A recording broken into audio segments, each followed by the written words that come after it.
Hey everyone, welcome to a surprise bonus episode of Every Version Ever. My name is Jonathan North, and today I'm bringing you a review of a series that I did last year around the same time as I released the original handful of episodes that I'm releasing now. Because of the way I recorded and edited this review last year, I figured it'd be easier to record a quick intro here and then just jump right into the episode as it was released last year. So I'll still be mentioning the original title of the series and talk about iHeart Movies, but you know where you are.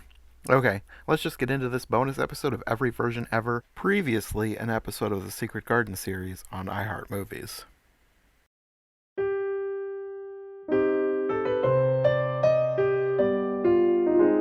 Hey everyone, welcome back to the Secret Garden series on iHeart Movies. My name is Jonathan North, and today I'm alone. I'm bringing you an episode about a series that I decided I wouldn't bother trying to find a co-host for because I kind of figured nobody else is going to be committed enough to watch over 40 episodes of an obscure YouTube series and then talk about it for 20 to 30 minutes. Most of the episodes of the Secret Garden series I've been doing with my cousin Sarah, and I'd originally thought about asking her if she'd be interested in doing this one with me. But once I got into it, actually, I hadn't even finished episode 1, and I realized there was going to be way too much adult language for her, so I didn't even bother asking her. Anyway, I suppose I should actually explain what this series even is. This adaptation of The Secret Garden is actually a web series from 2015 called the Misselthwaite Archives, and as a concept, it has some promise. If you're familiar with the Lizzie Bennet Diaries, this is like that, but The Secret Garden instead of Pride and Prejudice. Basically, it's the story of The Secret Garden, but updated for a modern audience and told through a series of vlogs from Mary Lennox. The acting here is fine. Usually better than average, though sometimes awkward and wooden. I suppose it's about on par with normal YouTube productions. Not horrible, but they're probably not going to book many big movies if they use this as their acting reel. I suppose before I get into this, I should go through all the different translations that they made between the book and the series. First off is Mary herself. She's not British. Nobody is. This series takes place in America, specifically Oregon. I guess the character is similar to the book version, except she's a moody, rebellious teenager instead of a surly 10-year-old. In this series, Misselthwaite is not a manor, it's a town and a creek near Mary's new home, and the Secret Garden is actually a glade in the woods by the creek. Mary's uncle is Art Craven. He travels a lot for work. His tragic backstory is still mostly the same except for the timeline, and his son is now his daughter, Callie, not Colin. Which I don't mind. This thing is basically fan fiction, and I usually like gender-swapped reimagining, so I didn't have an issue with this change. The difference in the timeline is that his wife died when Callie was old enough to remember her, and also she now thinks it was her fault for not saving her. Though she was a little girl, so I really don't know what she thinks she could have done. Callie is similar to Colin, but updated for modern times, just weirdly. Callie is basically agoraphobic and obsessed with video games, and she also has real illnesses, specifically diabetes and asthma, plus she gets panic attacks. She's locked away in the basement, but it's by her own choice. Like, she knew Mary was coming, and she didn't want her to know she was there, and everybody just went along with it for some reason. It just seemed really baffling to me. And you'd think this would be the biggest change, but somehow, at least to me, it gets weirder when we get to Mrs. Medlock. This version of Medlock is actually Mr. Craven's sister, Callie's aunt. I guess this makes more sense for someone who isn't insanely wealthy to have a housekeeper in modern times, especially since Callie would need someone to live with her while her father is away traveling all the time. And a family member does make the most sense. I guess this change does make sense for the story, so I don't really have a problem with it. I just found it so strange to have Mr. Craven and Mrs. Medlock be siblings. Since there's no official secret garden, just this secret glade in the woods, and Art Craven doesn't have an estate to care for, there's no Ben Weatherstaff counterpart. But there is a Robin, except it's a cat, named Robin. I guess that's fine. I don't really have anything to add here, I just thought it was worth mentioning. Martha is reimagined as Mary's tutor, Phoebe, and I didn't even realize that this character was supposed to be the Martha stand-in until she mentioned her brother, Declan, in one episode. Dickon, and once he shows up to help Mary, the pieces kind of fell into place. I have no idea why Martha became Phoebe, but as far as Dickon goes, I can only assume that Dickon sounded too British, and Declan sounds more like a cool, hip, young person name. Except Declan is not portrayed as cool and hip at all, so whatever. Anyway, As you might have gathered, I have had a few issues with this series, so I think we'll get them out of the way first.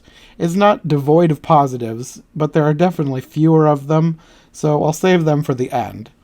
The biggest problems with this series have more to do with the execution of the concept than the actual concept itself.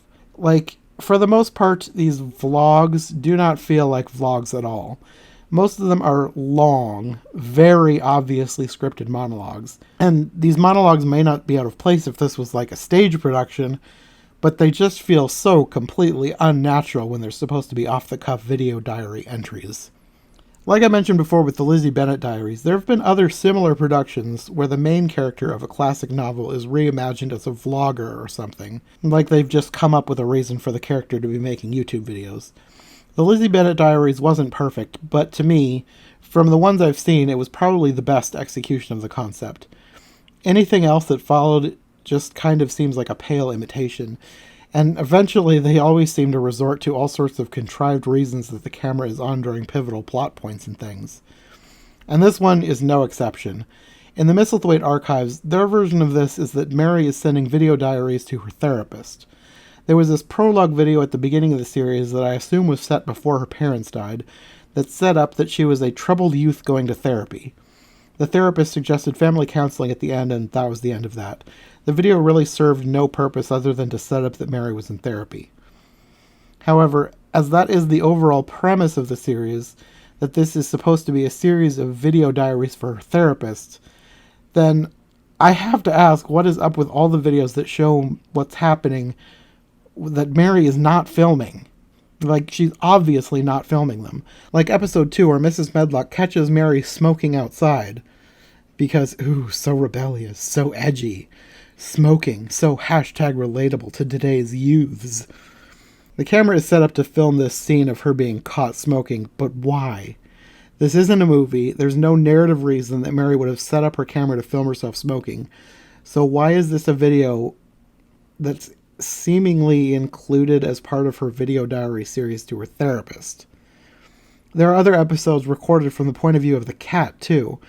Like Mary's cleaning up the garden while the camera is wandering around meowing.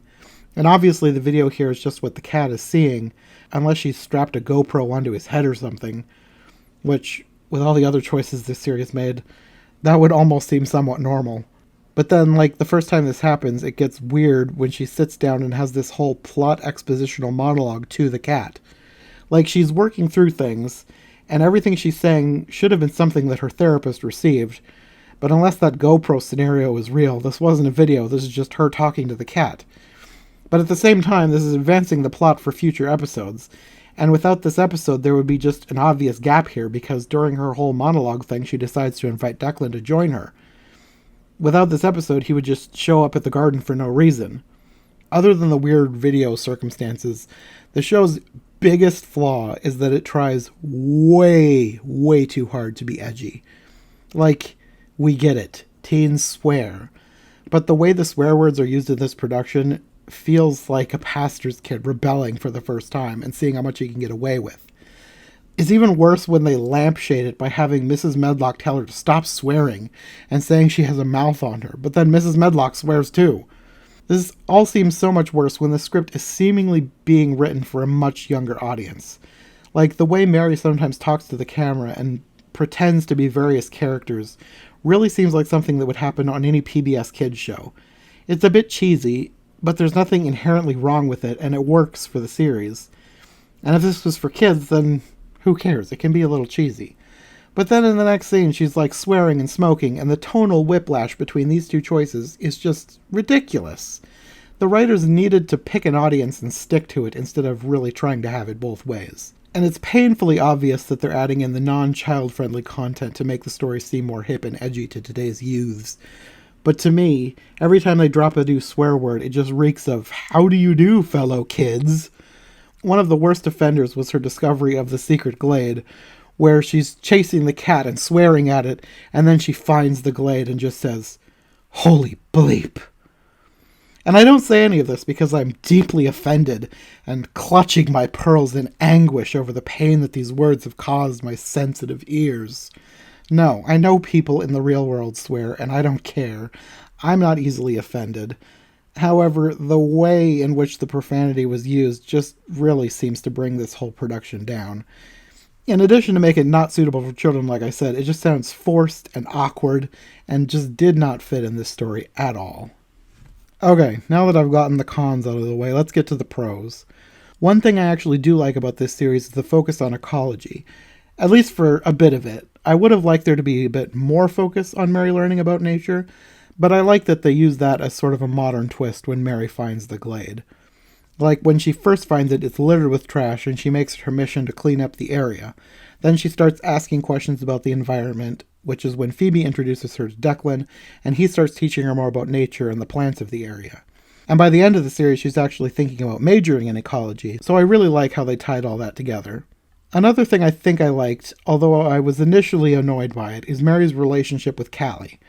They kind of swing back and forth from being best friends to halfway hating each other a bit too much. And because the acting was occasionally a bit wooden, I think I was too focused on how unnatural it felt. But then when I really thought about it, I realized that until they really began to trust each other and become actual friends, in the book, Mary and Colin had a bit of a grating relationship too, even to the point where their discussions sometimes broke down into screaming matches. So while parts of their relationship did feel a bit forced here, I ended up really appreciating the attention to that part of the dynamic from the book. I will say, as much as I rolled my eyes through a lot of the first half, and even some of the second, once we got past the point of all the fighting and petty drama, the series did significantly improve toward the end. The wooden acting was mostly gone, everything felt mostly natural, and the only thing that regularly pulled me out of the story was trying to reconcile the random videos with the therapy vlogs. That part still made no sense, but at this point I think I'm probably nitpicking. In the end, this series was a mixed bag. I can't say I completely recommend it, especially if you're looking for a faithful adaptation of The Secret Garden. But if you don't mind a version that takes liberties and is by no means a big-budget Hollywood production, maybe check this one out. It does have a ton of great ingredients, and with some script tweaks, I think it really could have been an inspired, touching take on the story. In minor ways it was, but not enough that I was able to fully enjoy it. Most of it. I will say I did enjoy the last handful of episodes, and I was almost sad it was over, but at the same time I was ready to move on and get this episode done. So, those are my thoughts on the Misselthwaite archives. Have you seen this version? I'd be really interested to hear what anyone else thinks of it, if you've actually seen it. I'm going to assume that this is the most obscure version I'll be reviewing. Like, most of the episodes hadn't even reached 10,000 views on YouTube. Like, I think the last few were like in the 5,000 some, so I would be surprised if I hear from anyone who's actually seen it. Okay, so that's going to be all for this bonus episode of Every Version Ever. We'll be back to our regularly scheduled program on Friday, where my friend Mark Brown will be joining me to talk about the 1994 animated version. You're not going to want to miss that, so we'll see you next time on Every Version Ever. Thanks for listening.